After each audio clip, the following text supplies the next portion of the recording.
Shadow people, figments of the imagination, the product of a tired mind, the result of a sleep paralysis episode, or a legitimate paranormal experience. Have you ever seen the shadow people in the corner of your eye? Micah says, when I was around 20 years old, I lived with my best friend in an apartment.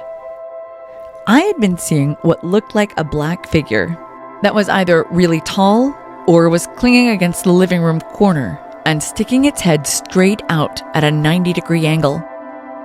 I never spoke about it, and I know I didn't, because I was a big believer that you could speak things into existence. Scared of ghosts? Talk about being scared of ghosts? You'll see a ghost. Anyway, I saw it quite frequently.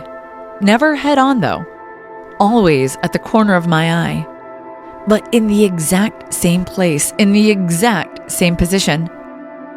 There's nothing that could have caused the illusion of there being something there.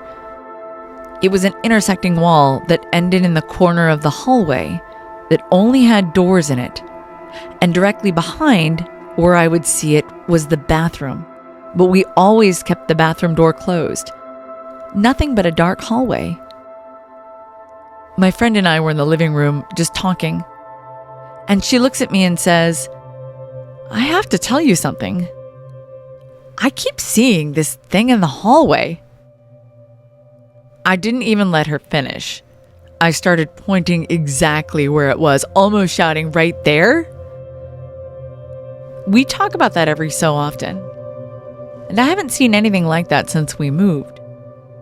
It was so eerie that we saw the exact same human-shaped black void in the same exact place, in the same exact way, never having talked about it before.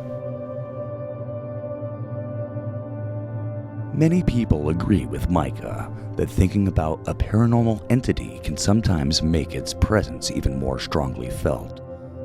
Others feel that it's necessary to communicate or attempt to extricate an unwanted spirit. Maybe the spirit doesn't even care about you and has its own thing going on. Like this case that Judy tells us about. Judy says, in high school, I started seeing a dark shadow thing in my house. I thought maybe I was just tired or something when I saw it. Then one day my friend said she saw it in my bedroom when I wasn't in the room. I told her I saw it sometimes too, but I wasn't really scared because it doesn't bother me or seem to want to scare me. I remember at one point saying out loud in my room, "You don't need to leave. I promise I won't bother you if you won't bother me." And I really didn't see it much after that.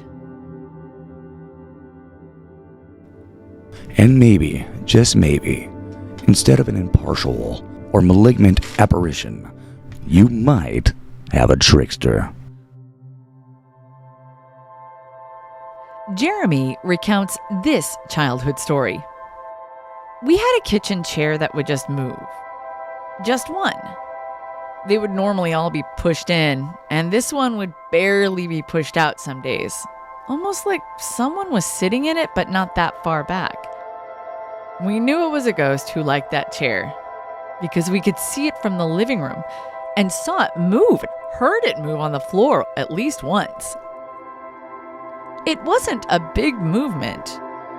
It was small, but it definitely moved. And then my mom and I heard it move another time when it was just us in the kitchen. And sure enough, when we turned around, it was sticking out. It wasn't a scary ghost, just kind of weird and almost funny.